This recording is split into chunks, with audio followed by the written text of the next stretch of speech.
Yes, bana mambo vipi mtazamaji wa MK Habari? Natumaini uko poa kabisa. Nipo hapa kuzungumza zile taarifa za kimichezo na burudani. Bana mpaka hivi sasa kwa wachezaji wazawa ndani ya ardhi ya Tanzania, striker hatari ama mchezaji bora mpaka hivi sasa ninavyozungumza na wewe, muite Clement Wadi Mzize, the golden boy.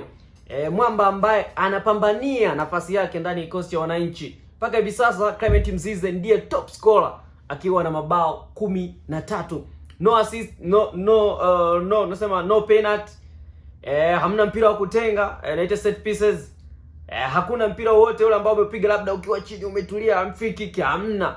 Mwamba amefunga mabao kwenye open play. Kwa hiyo bana, Clement Mzize mpaka hivi sasa katika ardhi ya Tanzania kwa wazawa, naweza kusema ndo mchezaji bora kutokana na performance kubwa ambayo anaionyesha ndani ya kikosi cha Young Africans. Amekuwa ni versatile player, mchezaji ambaye hachezi kwenye nafasi moja ama hachezi sehemu moja.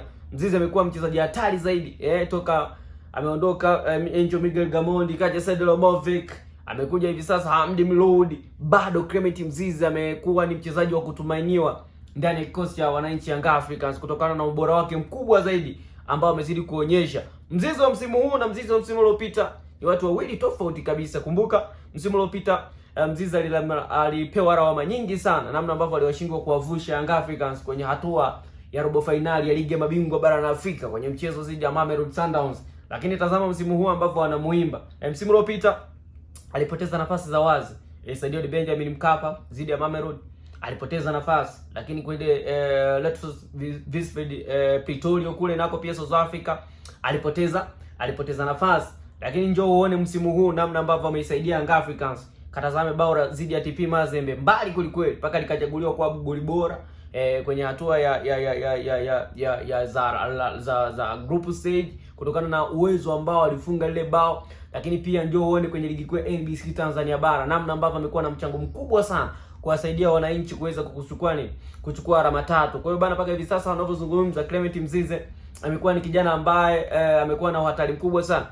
Huenda ndo mtu pekee ambaye ameanza kupigiwa chapuo kwamba anaweza kafikia rekodi ya legend Captain John Raphael Bocco kama ataendelea na ability hii, kama ataendelea na performance hii, kwa sababu wachezaji wengi sana wazao wameshindwa kufikia hiyo records. Kuangalia kina Laurent Rusajo walikuwepo akina Laurent Rusajo, ukiangalia wamekuwa na nyakati bora lakini ups and down nyingi.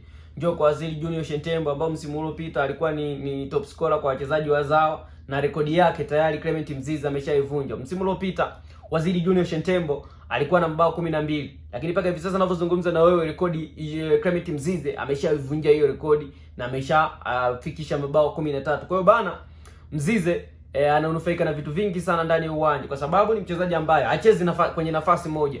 Unaweza kumweka kama standing striker, unaweza kumchezesha kama winga ya kulia kushoto, na kote akaperform kubwa zaidi. Kwa kiachana na Pacome, mchezaji mwingine ambaye ana dribble mpira kwa kasi, anaweza kukaa na mali muda mrefu mguuni, basi utaanza kumzungumza Clement Mzize. Ability ya kushoot nje ya 18, uwezo wa kupiga mbali kweli kweli, lakini ananufaika pia na kwamba yeye ni fox to the box, yani ni mbwa mwitu ndani ya box. Katazame goli la Jean Nobo ambalo kipa aliutema Jean Nobo. Clement Mzize wa kwanza kawaki, kachukua mpira kaweka kambani. Lakini pia kitu kingine, namna ambavyo amekuwa akicheza na nyakati kuzisubiri zile cross ambazo zinaweza zikapigwa na mawings. Anaweza kawa anacheza winga ya kulia lakini mpira upo winga ya kushoto. Ile cross inavyokuja Clement Mzize na clear na kufanya nini? Na kuweka mpira kambani. Kwa hiyo bana, kwa wazao hakuna doubt mpaka hivi sasa ninavyozungumza Clement Mzize kwangu mimi ndiye mchezaji bora kwa sababu amefunga mabao 13 bila la penalty, bila la mpira wa kutenga, yote ni open play. Kwa hiyo kunavozungumza mchezaji kaliba kama hii Timisa na fighting spirit, ni warriors, ni hunter, anapambana kuhakikisha kwamba anafanya nini? Anaweza anafunga. Kwa hiyo bana, Clement Mzize ndiye top scorer, ndio best player mpaka hivi sasa ninapozungumza na wewe kwa wazao. Wewe una maoni gani kuhusiana na hili ambalo nalizungumza hapa? Subscribe, like, kushare pamoja na kucomment.